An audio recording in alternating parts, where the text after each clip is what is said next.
Tonight, on Remote Cabin Radio, we journey deep into the shadowy wilderness of Washington, where an ordinary hike on Rattlesnake Ridge took a terrifying turn into the unknown.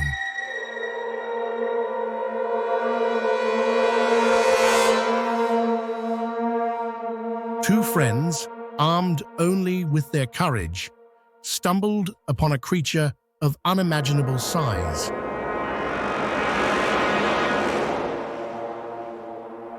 A being that defies explanation and shatters the boundaries of reality. What they witnessed that day will send chills down your spine. Join us as we unravel the harrowing tale of the Rattlesnake Ridge Sasquatch, a chilling encounter that proves some things in this world are meant to stay hidden, and some stories are impossible to forget.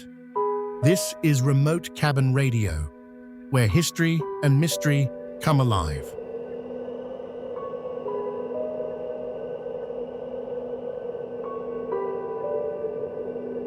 The Rattlesnake Ridge Encounter, King County, Washington,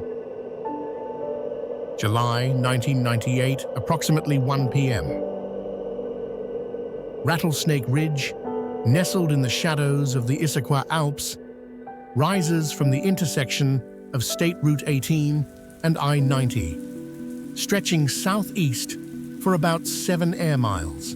This rugged mountain ridge, standing at an elevation of 3,517 feet, is the highest and easternmost of the range.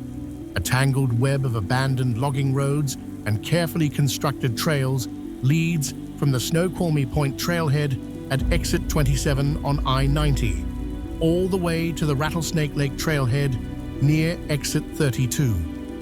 But what started as an ordinary hike one summer day in 1998 would soon turn into an encounter that neither I nor my friend Jesse would ever forget.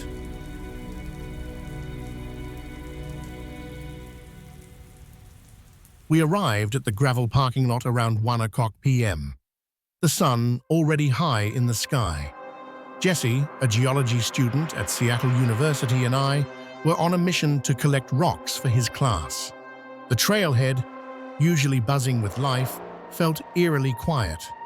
There were only 3 other cars in the lot, and the usual chorus of waterfowl and birds of prey around the lake was absent.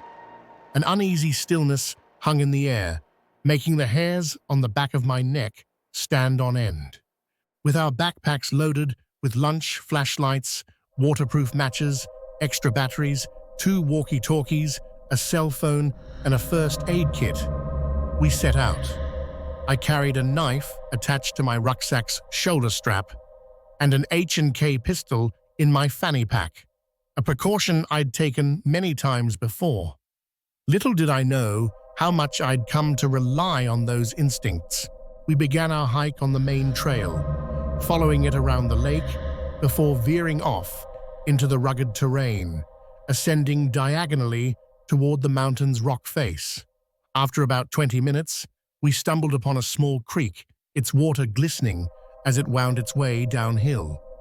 Following it seemed the most logical course, and so we did, moving further and further from the main trail. As we continued, the forest grew silent, almost too silent.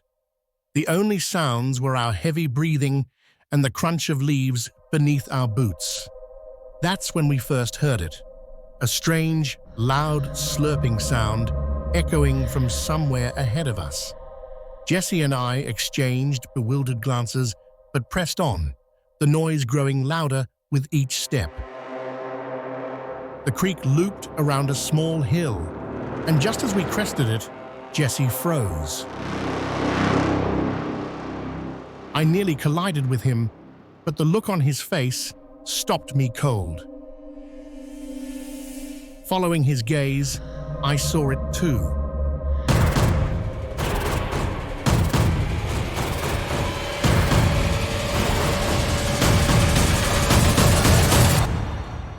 There, just 20 feet away, was a massive creature hunched over the creek, slurping water.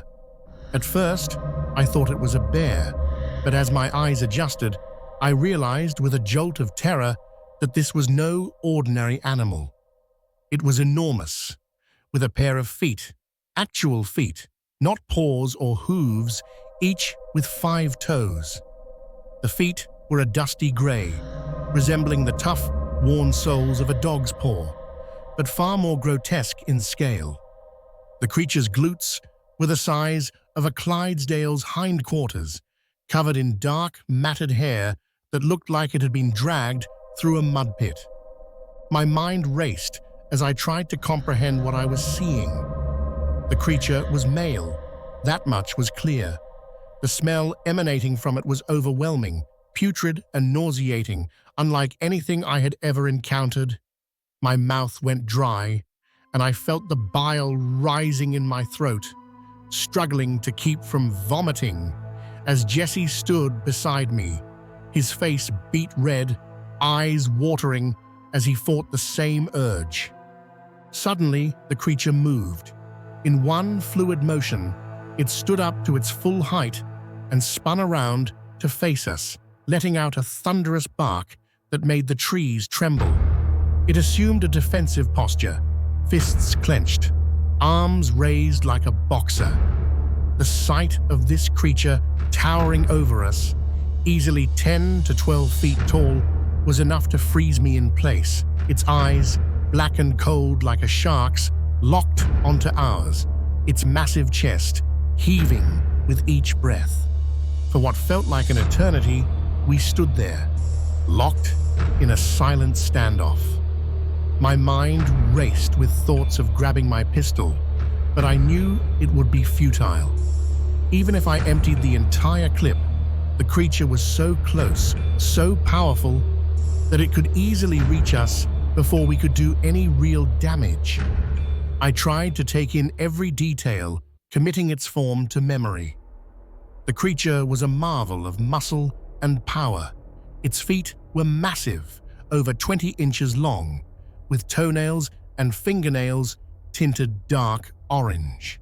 The muscles rippled beneath its skin, every inch of its body defined and vascular. Its legs alone looked strong enough to uproot trees, and its upper body, those beach ball-sized deltoids and enormous traps, seemed built for sheer strength and speed. The face, however, was what truly set it apart from any other creature I'd ever seen. It looked almost human, like a Neanderthal, with deep-set eyes, high cheekbones, and a powerful jawline. The nose had a distinct ridge, and its wide mouth was framed by a thin upper lip and a thicker bottom one. As we began to back away, the creature's demeanor shifted. Its arms dropped to its sides, and it let out a low, bellowing sound, deep and resonant, like a lion's territorial call. The sound reverberated through the trees, sending shivers down my spine as we retreated, not daring to look away. Only when we reached the clearing near the lake did we break into a full sprint, not stopping until we were safely inside the car. We drove all the way to Bellevue before finally stopping for coffee, trying to piece together what we had just witnessed. Even now, as I recount this tale, I struggle to believe it myself. I don't know how this will aid your research, but I feel a weight lifted having shared this encounter. For now, I wish to remain anonymous, but I'll never forget that day on Rattlesnake Ridge. Lead investigator, Rob Johnson. As we close this chilling account of the Rattlesnake Ridge encounter, remember that some experiences defy explanation and linger in the shadows of our minds. What began as a routine hike turned into a harrowing brush with the unknown, leaving us to wonder what truly dwells in the wilderness. Thank you for joining us on Remote Cabin Radio, where history and mystery come alive.